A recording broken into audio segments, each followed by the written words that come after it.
Comment anticiper la grande transmission à venir dans les 15 prochaines années? Voilà le sujet qui va nous animer à présent dans Marché à thème. Et pour en parler, nous avons le plaisir d'accueillir sur le plateau Pierre Marin. Bonjour Pierre. Bonjour Nicolas. Merci d'être avec nous. Vous êtes directeur général et cofondateur de Roquefy. Comment est-ce qu'on présenterait Roquefy en quelques secondes? Comme une alternative moderne à un acteur comme Rothschild ou Lazare. D'accord. Oui. Donc on aide des particuliers à faire fructifier leur épargne et à préparer des moments de vie importants comme la transmission dont tu viens de parler. Et qui est un sujet qui revient beaucoup. Roquefy, c'est aussi un accent beaucoup mis sur le digital. C'est une plateforme digitale d'accompagnement de professionnels également. Oui, c'est ça. On a 120 collaborateurs aujourd'hui, 60 qui sont des conseillers privés au service des clients et 60 qui sont plutôt des ingénieurs ou des profils start-up pour faciliter toute l'expérience des clients. Comment est-ce qu'on anticipe ce sujet? On parle de 9 000 milliards d'euros qui seront transmis d'une génération à une autre dans les 15 prochaines années. Alors, ou à ses enfants ou à ses petits-enfants, puisqu'il y a de plus en plus de dispositifs qui existent également pour le faire. Comment est-ce qu'on anticipe ça quand on est dans le secteur de la gestion de patrimoine et qu'on doit accompagner des familles, donc différentes générations? Ouais, donc c'est un bouleversement. Certains parlent d'un silver tsunami, Oui, bien sûr. tellement ce montant est important et va rebattre les cartes de notre profession. Je dirais que la réponse n'est pas la même si effectivement on se place du côté de ceux qui vont transmettre, donc qui aujourd'hui préparent cette transmission, Bien sûr. du côté de ceux qui vont recevoir ces liquidités. Ceux qui, d'un côté, veulent anticiper l'héritage et justement organiser une transmission, et ceux qui vont se demander quoi faire avec les sommes perçues, en tout cas le patrimoine perçu, c'est ça? C'est ça. Donc si on commence par les premiers, qui sont des jeunes retraités ou des professionnels qui vont vendre leur entreprise, Bien sûr. la question qui se pose, c'est comment je vais transmettre le fruit du travail d'une vie à mes enfants et petits-enfants. Oui. La bonne nouvelle, c'est qu'on peut l'anticiper, et plus tôt on le fait, mieux c'est. Un exemple concret, c'est par la création d'une assurance vie à destination de ses enfants et petits-enfants, Bien sûr, oui. qui permet de réduire la fiscalité en cas de transmission. Il y a d'autres exemples. Et par ça, le profession. sujet de l'assurance vie, c'est un... parce que beaucoup de Français ont déjà une assurance vie, est-ce que c'est un réflexe qui est intégré dans une stratégie de transmission aujourd'hui? Oui, alors aujourd'hui, effectivement, c'est une enveloppe que les Français maîtrisent, mais peut-être ne créent pas assez tôt ou pas avec les bons dispositifs. D'accord. Un exemple concret, on peut aujourd'hui démembrer une assurance vie, Oui. et donc ça permet d'optimiser la fiscalité pour, par exemple, un couple qui a des enfants et qui voudrait scinder l'usufruit de la nue propriété. Donc on scinde en fait la propriété, donc usufruit nue propriété, et ça permet d'aller encore plus loin dans le mécanisme d'anticipation de la transmission de son patrimoine vis-à-vis de ses enfants ou petits-enfants. Ouais, c'est exactement ça. On améliore sa fiscalité. Un deuxième exemple, c'est l'âge des 70 ans. Ok, bien sûr, qui est un âge fatidique en gestion de patrimoine, bien sûr, Qui est un notamment en âge matière d'avantages fiscaux. Important. Oui. Et donc, en effet, si on crée son assurance vie avant 70 ans, les abattements, la fiscalité est beaucoup plus intéressante Bien sûr. au moment de la transmission. Donc ça, c'est effectivement ceux qui doivent anticiper la transmission. Quand on accompagne une famille, on doit aussi accompagner ceux qui vont recevoir une partie du patrimoine transmis en amont ou qui vont se préparer à le recevoir ensuite. C'est ça. Donc, l'âge moyen d'un héritier, c'est 52 ans en France. Mhm. Et en réalité, on se rend compte que nos clients qui viennent nous voir, typiquement chez Roquefy, viennent en famille. Donc, on a des enfants et même petits-enfants qui sont présents. D'accord. Là aussi, il faut anticiper une succession. C'est d'un coup beaucoup potentiellement de fonds qui vont arriver. L'assurance vie, on en a parlé, est une manière de le préparer. Mais une autre manière, c'est d'avoir un tiers de confiance, donc un conseiller qui va faire ce lien entre une génération et l'autre pour aider la nouvelle génération. Ça se voit beaucoup au niveau des familles d'avoir la même personne qui accompagne la génération du dessus et la génération d'en dessous.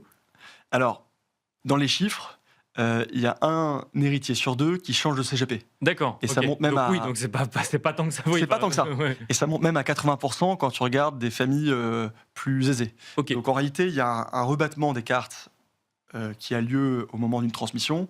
En revanche, nous, ce que l'on préconise, c'est effectivement d'avoir ce même conseiller. Et ce que l'on voit, encore une fois, chez Roquefy, c'est en fait souvent des couples qui arrivent avec leurs enfants et petits-enfants pour parler de ce sujet, qui est un sujet pas évident, parce Ouais, qu'on bien sûr. parle d'une transmission, On parle de décès. on parle de décès, hein, Oui, il faut le dire. Et donc, c'est là où avoir un tiers de confiance qui va amener le sujet, qui va poser les bonnes questions est une manière de le préparer. Et donc, d'assurer quoi dans la durée, la stratégie voulue par les parents sur le patrimoine transmis aussi, puisqu'il y a ce tiers de confiance qui est présent? C'est ça, c'est assurer une continuité et puis in fine faire en sorte que le patrimoine demeure préservé.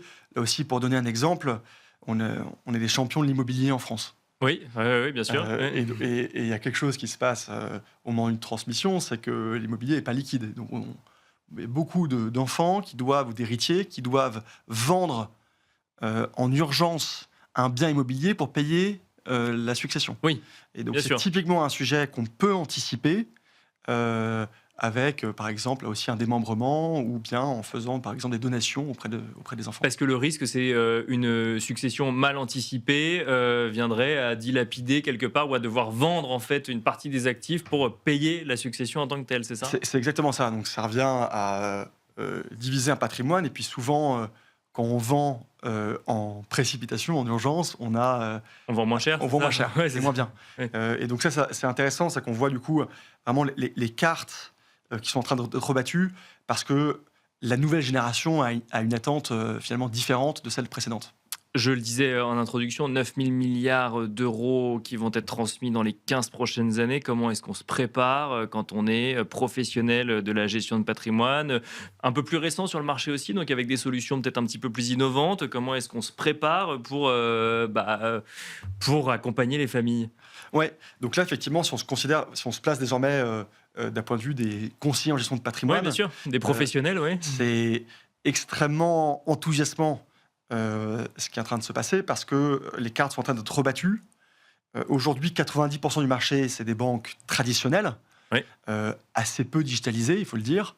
Demain, probablement, ça sera beaucoup moins et des nouveaux champions vont être créés. D'accord. Ok. En tout cas, c'est la conviction forte qu'on porte chez Rockfi. Qu'il y aura, les cartes seront rebattues sur les grands de la gestion de patrimoine demain en lien avec ces transmissions d'héritage, c'est ça? C'est ça, la D'accord. nouvelle génération a une nouvelle attente. Les nouveaux héritiers ont soif de transparence et de simplicité. D'accord. C'est qu'on entend des clients qui n'en peuvent plus de ne pas savoir combien ils payent. Et donc, ils attendent un modèle de tarification qui soit connu. On a des clients qui n'en peuvent plus de recevoir des PDF ou des papiers à longueur de journée alors qu'ils demandent un seul chiffre, c'est leur performance. Mhm. Les nouvelles générations attendent de la technologie et de la simplicité. Et c'est possible ça? Enfin, j'imagine que oui, c'est potentiellement ce que peut apporter une plateforme digitale, mais on peut simplifier quand on a des contraintes réglementaires lourdes, par exemple sur les PDF qu'on envoie à ses clients pour s'assurer qu'ils ont toute l'information. On peut réduire cette information, la rendre plus lisible? Alors, on peut le faire. En tout cas, on l'a fait avec Rockfi. On a créé un reporting global des actifs D'accord. qui permet aujourd'hui à tous nos clients d'avoir une vision globale du reporting. Donc, on peut le faire. D'autres peuvent le faire aussi. Et sur la tarification, qui est un sujet qui est clé, le modèle aujourd'hui de base, c'est un modèle de rétrocommission. Mhm. C'est comme si vous alliez voir un médecin et qui se rémunérait sur les médicaments. Oui, bien sûr. Ouais. Ça ne marche pas. Mhm. Et donc, ce qu'on peut faire, et là aussi on a voulu être précurseur avec Rockfi, c'est un modèle avec une tarification qui est fixe. Hein, c'est ce qu'attendent les nouvelles générations. C'est-à-dire, je sais ce que je paye, et je sais que ce que je paye est totalement décorrélé des produits financiers. D'accord, donc un modèle d'honoraire, un peu ce qu'on voit chez certains CGP également, un modèle où on paye un prix fixe pour un accompagnement, c'est ça? C'est ça, c'est D'accord. des honoraires Ouais. fixes, mais surtout qui sont prélevés sur le contrat, et donc fiscalement plus intéressants pour le client, et ça on le voit un peu moins dans le marché. Est-ce que les attentes des nouvelles générations, elles ne sont pas aussi sur ce dans quoi on investit, peut-être en lien avec des valeurs qui ne seraient pas les mêmes que celles qu'avaient leurs parents ou grands-parents au moment où ils ont réalisé leurs investissements, et comment est-ce qu'on les accompagne là-dessus? Oui, certainement, il y a là aussi des investissements qui donnent sens, notamment en ESG. Mais je dirais que quand on interroge nos clients les plus jeunes, le premier critère, c'est que la nouvelle génération est prête à prendre plus de risques.